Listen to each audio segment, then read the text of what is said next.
Hey everybody, welcome to this week's Down Home with Tina. I don't think I really got the opportunity or took the opportunity because I was so excited last week about actually being back on, and the week before that as well. But we are down here, we are practicing social distancing at Interphase Video Production. That is because we want to just do what everybody else is doing and respect those who don't want to get too close. And I know that there's a picture that I had taken. I hadn't posted it because it was of me and Melissa Walker from Walker Shoe Center. And it was so funny because I'm kind of like trying to not touch her. Because you know, with pictures, you usually touch each other and hug each other. And it's so hard not to hug folks. But it is one of those things. So that's why we're down here right now. Something that I have been doing lately is we bought a home. My boyfriend and I recently got one, and I've been doing a whole lot of work with it. So it's part of my new Down Home with Tina thing as well. I'm gonna do a lot of different, not updates, it's been completely remodeled on the inside, but we're gonna talk about some of the landscaping that I have done, and a really good friend of mine is gonna join me, and she happened to have been a florist as one of her past occupations, I should say. She owned her own floral company business, and so we're going to talk a little bit about that. She helped me with my landscaping. But when you get into a new house, there are always things that you have to get used to, and this is the first time I've lived in a home, I think, oh my goodness, when I think about it, ever, that it's a two-story home. So the air conditioning isn't quite what it used to. Well, it is on just one floor home. So I'm kind of thinking, why is it so warm in here? Because it's been very warm here lately. And I thought, why is the air conditioning not working quite like I think it should? I woke up in the middle of the night at 3 a.m. and I know that there is a breaker box in my bedroom in the closet, and it's up kind of high. So I took my phone and I went up, and the thing, like my phone that is, I couldn't see it. It was too far. It was too dark. I had my flashlight on my phone up, and it fell bonk right on my head, and I was just like, really? Well, that seemed to have set the stage for the entire day. The day before that, I had a cup of coffee, and it was the first time I had used my coffee pot, because that one had been in storage for quite some time, that I had cleaned it with white vinegar. And I guess I didn't get all the white vinegar out of it, so my first cup of coffee was vinegar and coffee, and I was just like, this is gonna get better than this, this is gonna get better than this. Well, then this morning I woke up, you all. I was on Facebook, and I saw one of my friends who had posted something, and I wanna read this to you because I thought it was just perfect to just remind me that, yeah, it's not that bad, it's not bad at all. So he's on vacation with his family, and his daughter, there's a picture of his daughter, and she's standing there and she's smiling, and her eyes are partially shut like this, and this is what he says. He says, "Look at this face. This is the face of someone that doesn't know the latest virus statistics. This is the face of someone that doesn't know what racism means or that it even exists. This is the face of someone that isn't worried about who our next president will be. This is the face of a girl that is focused on today, on right now, and capturing the moment to sing at the top of her lungs, no matter the pitch or how out of tune it may be. It doesn't matter. What matters most to her is making someone else laugh. In this case, it is I, her father. May our Heavenly Father be able to say the same about us, his children." And it's hashtag innocence of a child and hashtag faith of a child. And oh my goodness, I want to go ahead and welcome my guest today, because ask her if she wants to join in on that. Amy Carpenter, Hank Sarcoma Foundation. She is with me. Amy, isn't it sometimes we just have to take that moment and just go out and maybe think of positive things and smile and dance and sing at the top of your lungs? If you can't sing, I can't, so I'm okay with that. I mean, I do that sometimes just to bring joy into my life and try not to worry about anything else. And I think that's one of the great things about dogs, is because they live in the moment. And I think that's something I'm so guilty of, is I'm always either thinking about what happens in the past or focused on the future, and I don't live in the moment enough. But that's what I think is so wonderful about dogs, is they live in the moment just like children. They do. And we need to be more like them.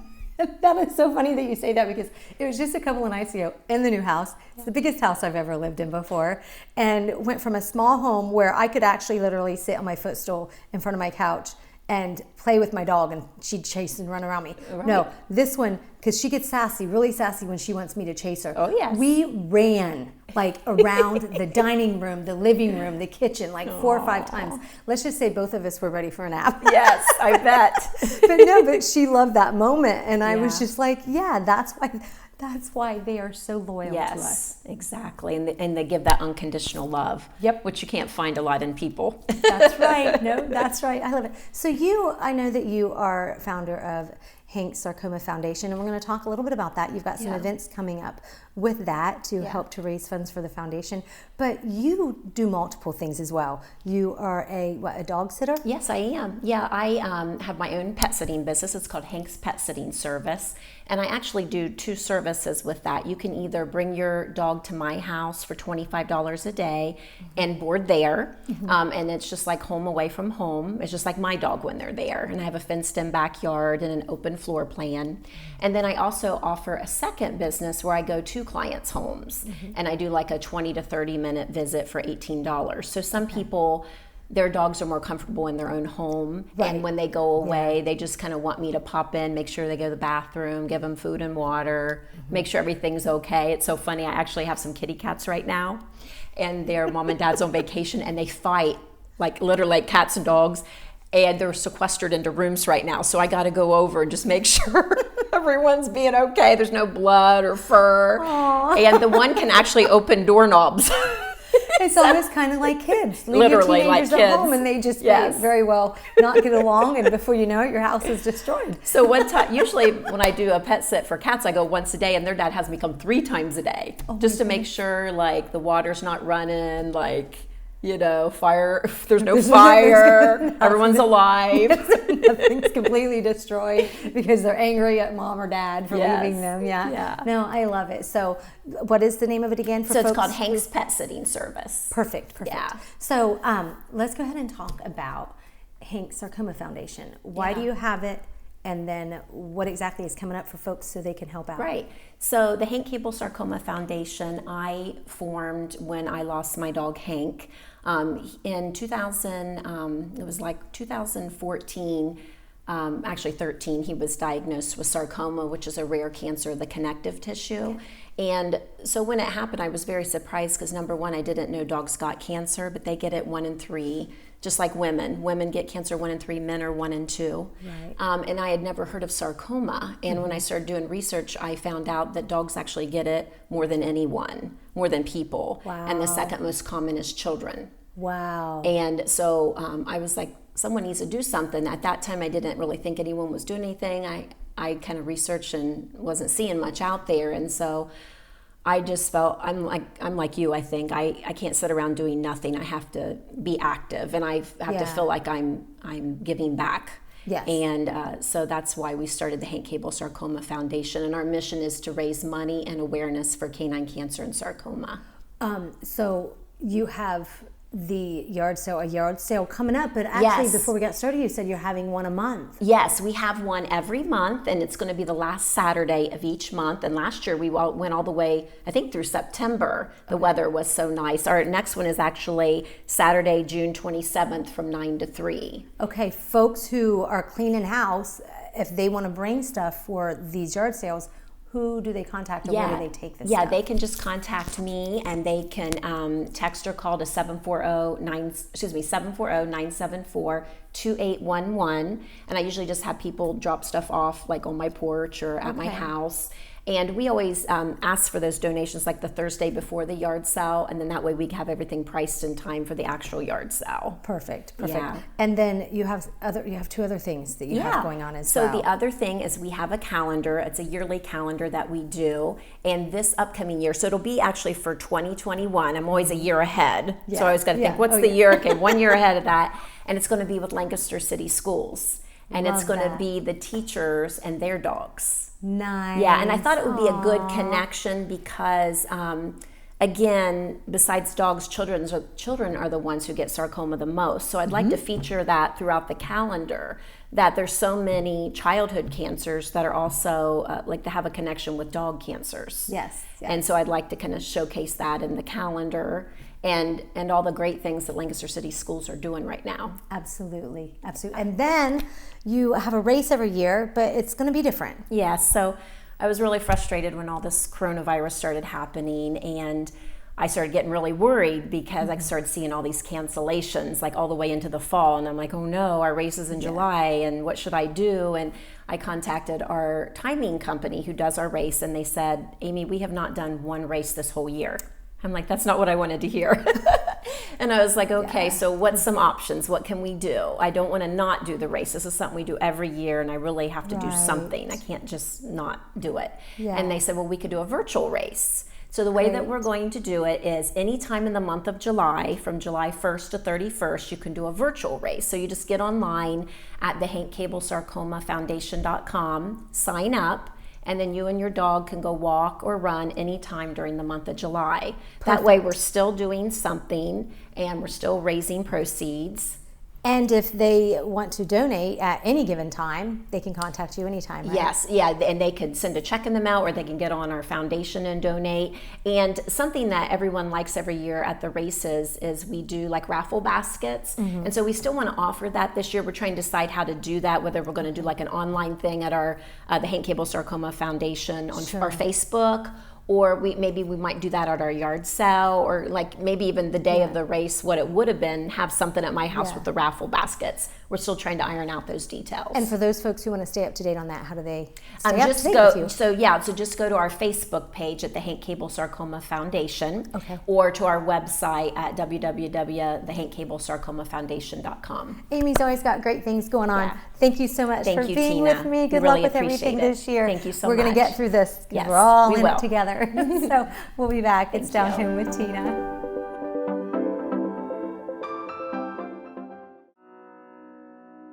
The Frankie Smith Funeral Home and Crematory in Lancaster and the Johnson Smith Funeral Home in Baltimore have a long and wonderful history of serving our community.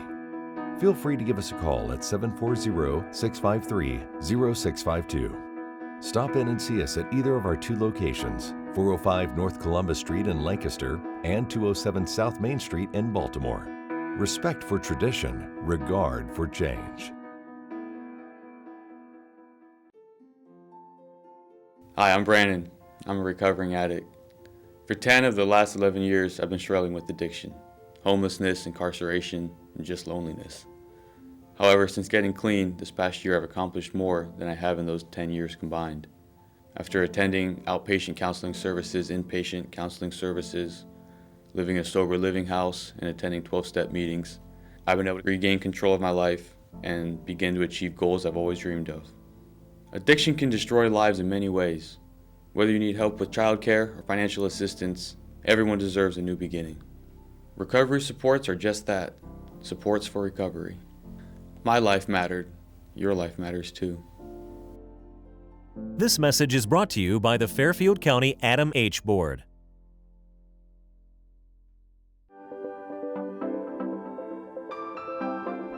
Hey everybody, welcome back to Down Home with Tina. Before we got started here a couple of minutes ago, I love the setting. This is what we are working with right now. But it was so funny because before I got started, my guest on here, I'm kind of like, I feel like the table's here and I'm like, hey Matt, how are things going down there? But it is what it is. And you know, we have to make adjustments as things are going on. And speaking of adjustments, Matt Brady, he is one of the owners with Ale House 1890 and Provisions. Both of those businesses are located in downtown Lancaster. Holy cow, Matt, what has it been like? Wait, I'm gonna back up there. Before I find out what has it been like, for those folks who are maybe unfamiliar with Ale House 1890, how long have you been in business? Sure. So Ale House 1890 is a restaurant. We opened for business almost 6 years ago. So we're a couple months away from our 6-year anniversary. And then with Provisions, I recently just did a full remodel. That had previously been Four Reasons Bakery and Deli. It had been in business just over 23 years, and then changed the name from Four Reasons to Provisions. So we were closed a couple months during that renovation. Yeah, that was kind of like, wow, you know, bam, here you're opening up a new restaurant, and then this happened. So you've had it you have the perspective of somebody who's been in for a few years in a restaurant, and then you go from one that's really been all done over with a new brand and everything. Correct. So, you know, at Ale House 1890, we were going strong. And we were, as far as a restaurant goes, well prepared and in a good situation for something like this to happen. Good. Not that there's ever a good time for it, but we were able to make the best of it. Provisions has been a little more difficult. I had been open for 3 weeks and we were going strong when all of a sudden we had to shut the doors. So we were just coming off of a full remodel, being closed, ramped the staff back up, got everything prepared, opened the doors, 3 weeks of business, shut down. Bam.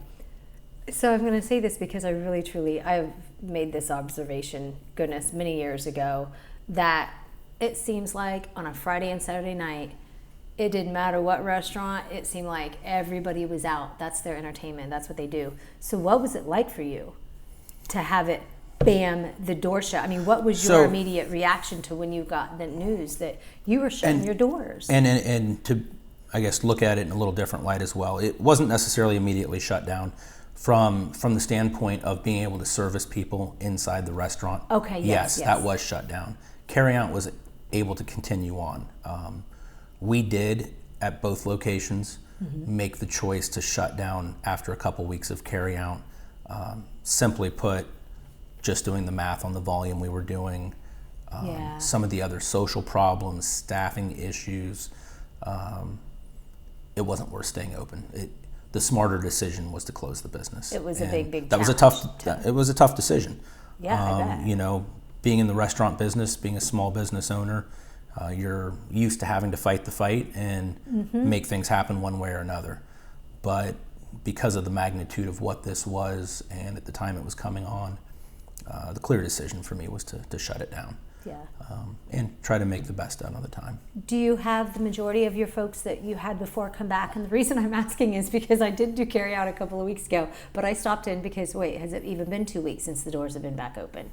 I think it was a week or so ago I stopped. But we've been open for a couple of weeks at this point. Okay, it has, okay. I'm trying to remember if it was like a week ago or so. I don't want to misspeak. We're actually on 3 weeks. So. About 3 weeks, okay. Yep. And everybody's got masks on. So I think I recognize some of the Right. So, did you have to start over again with that? Staff? No, I really didn't. Good. Being in the restaurant business, we have a small, tight staff. Yeah. We were maintained contact with the majority of the staff throughout, and we were able to bring everybody back. Good. They were looking forward to getting back to work. Let's get out of the house. Get out of the house, just get back to normal. That's what everyone really wants. What are the new rules? I call them rules and regulations that you have as a restaurant and that you have as far as expectations with your customers. Sure, they're rules indeed. So there's been a lot of regulations handed down to us from the state and local level. Everything from methods of sanitizing. So new, more stringent methods of sanitizing. For us, that wasn't such a big deal. I mean, we were a clean restaurant in the first place, so that wasn't really anything hard for us to get on board with. Use of gloves. Use of gloves, we used gloves a lot. We use them a little bit more in more circumstances now. The masks are the big thing. Everyone seems to struggle with a mask. They're on the service side. They're hot to work in. They're hard for people who are moving quick and on their feet for a while. They definitely struggle with that. So that is definitely something we are talking about all the time. However, from a consumer standpoint, it does seem to make people feel a little safer right now. So but for folks who are even hard of hearing, for those who speak soft and those who are hard of hearing, on both parts of it, the server and the customer, it can be difficult. Tough. There's times when they have to pull their mask down to make sure people can hear them. It is absolutely a reality. There's new rules and regulations with regard to how you can handle a beverage, where you can handle an alcoholic beverage and have that. Things have gotten tough. Which even with that, which blows my mind, I say blows my mind, is like last year, we're all walking downtown Lancaster with our drink in hand. And now you can't even walk around in the restaurant, can you? You absolutely can still walk around downtown Lancaster. Oh, but I just can't allow you to do it in the restaurant. So there's that's even more interesting. It is. There's a slew of some of these regulations that have a lot of inconsistencies, to put it nicely. Okay. It's very frustrating for a lot of people. They don't understand why that they can't be in the restaurant, maybe around the fire pit or on the patio, and stand up with their drink, yet I can serve them a drink to go walk all around the neighborhood. Yeah. You know, those things there's a lot of new regulations, right? And I'm sure that on the government level, they haven't had time to absorb all the pros and cons and really get things figured out. Really, I truly believe in all of this. And this is something for myself. It's taught me to have more patience. And it's not taught some to understand patience. But really for restaurants and the different things going on, please have patience, right? Absolutely. It's very much appreciated. We've been extremely fortunate that the vast majority of customers have been extremely patient. Awesome. It is. It's a great thing. I'm glad they understand it. What's going on now is difficult on everyone. It's difficult on them, us, the service staff. We found people to be very generous. Awesome. Making sure people are really taken care of on the tip side, on the service side. You know, we've had people who are extremely patient and just seem to be really understanding right now. Oh, Matt, I'm so glad. I'm so glad you took the time to come down and be with me just to speak with those who, because I know that you've got Ale House 1890 and Provision fans that are excited to have you open and full service again. But you are definitely still, for those folks who aren't ready to come into the restaurant or even sit on the patio, you actually are still doing carry out, right? Absolutely. All the time. So just businesses, you know, for us, aside from the fact that we have reduced seating capacity and a few different, you know, regulations in place, we are back to business as normal. So both locations are open for carry out. Okay. Both locations have dine in. Okay. And at Ale House we have the full patio as well. Planning any entertainment so far yet this year? Because I know I've seen some places like, sorry I didn't ask you this before I got started, but I just entertainment, we're still on the fence with entertainment. Okay. We have it already planned. You know, we work in advance to have it planned and set up. Right now, with the regulations, the strict regulations, the reduced seating, it's going to be tough to make that decision to pay for extra entertainment. It's just it. It's tough to figure out to afford it, and more importantly, to not be in violation of these rules. Right. Really quickly, do you have a favorite down home moment? We've been talking so seriously. Did you like riding your bike as a kid? Did you have a bike? Did you like to swim or fish or jump up and down or do jumping jacks? You know, I used to have a little dirt bike and definitely enjoyed being out on some farms riding my dirt bike around when I was young. Did you ever break any bones? I've never, knock on wood. Are you still on that dirt bike? I've broken plenty of fingers and small bones, but nothing major. That's awesome. That's great. When you stay. But I've definitely had some wrecks. Thank you so much, Matt, again. Thank you, Tina. Folks, I'm going to be, before I go, make sure you check them out, Ale House 1890 and Provisions, downtown Lancaster. And I'm going to come back and I'm going to talk a little bit of down home stuff. Did some landscaping recently. That was really a lot of fun. I'll be back. It's Down Home with Tina.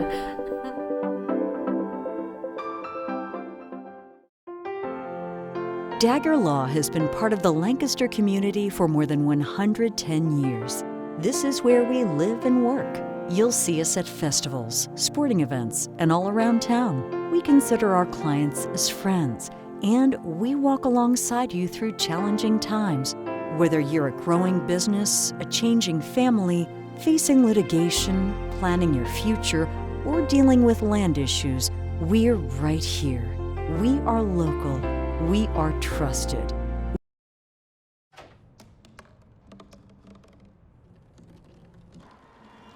Everybody has a dream.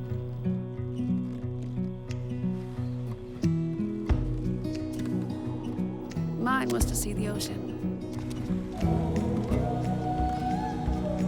And with a little help, I made it.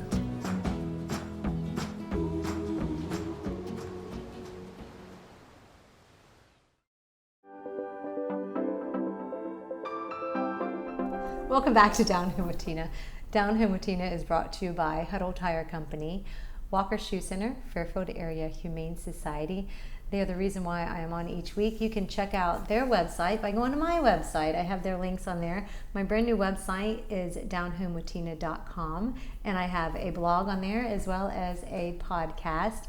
And also you can watch the television show on Spectrum 10/21 Wednesday, Thursday, and Friday, 10 a.m., 4 p.m., and 7 p.m. And also on YouTube at CLN, Your Hometown Connection. I've got a quote that I do have this on my website. Folks, I just want to bring positivity to your life in this world. I think that it is very much needed these days.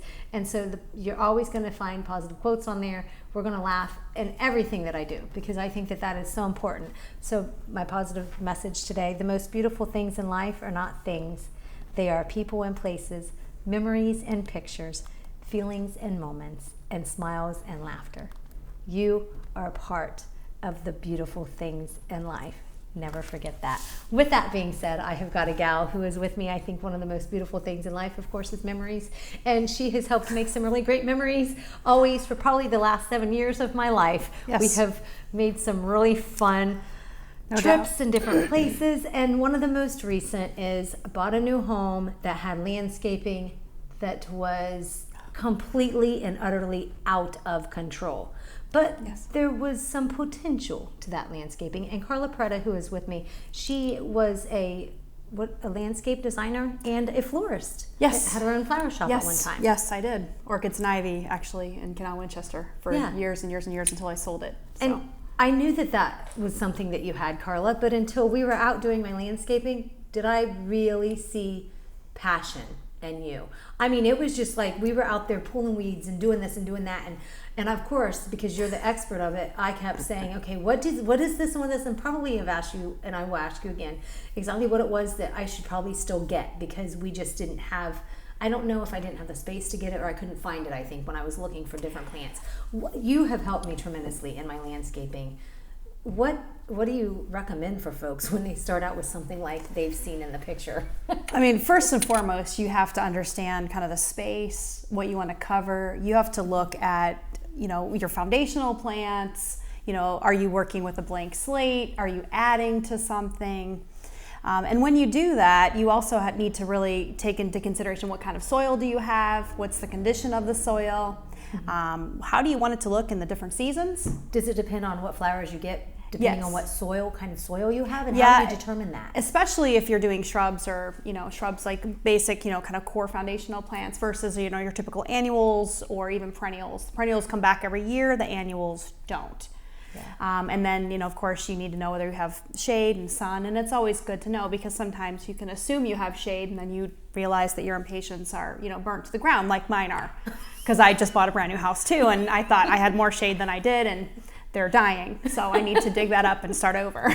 So it happens. What do you recommend? So impatiens is definitely a shade of flower. Definitely, they can handle. It says part shade, so part shade to full shade. So not really full shade sun. No, never, never. Yeah. There are other types of plants that are better choices for that. Do you have a recommendation on certain kinds of plants that will, like hanging baskets? And we have only got a minute. I cannot believe how time flies. I know time flies. Well, hanging baskets, I always like to do assorted baskets. And of course, I think it's best to have part sun to sun plants in baskets, even if you have them hanging on a porch, because the sun is always moving. Yeah. And so things dry out really quickly. And you have a boxed plants in your back, and I just love how beautiful they are. Yes, I went crazy this year. I did totally crazy colors. I did black petunias and coleus and some really neat plants that are very, very unusual. And you can find those like at local garden centers and things like that. And folks, you know what? This is going to work out better than I thought. Although we didn't have a whole lot to talk, Down Home with Tina is about home life and helping and giving you advice and different things at home. Karla, you're going to be on my podcast. Yes, we'll get into some serious detail on that with the podcast, because this is like, woo, love it. Yes, and I'm so excited about that. So Karla will be back, so you're going to want to pay attention to that on my website, downhomewithtina.com. Thank you so much for watching. I'll be back next week. God bless. Good day.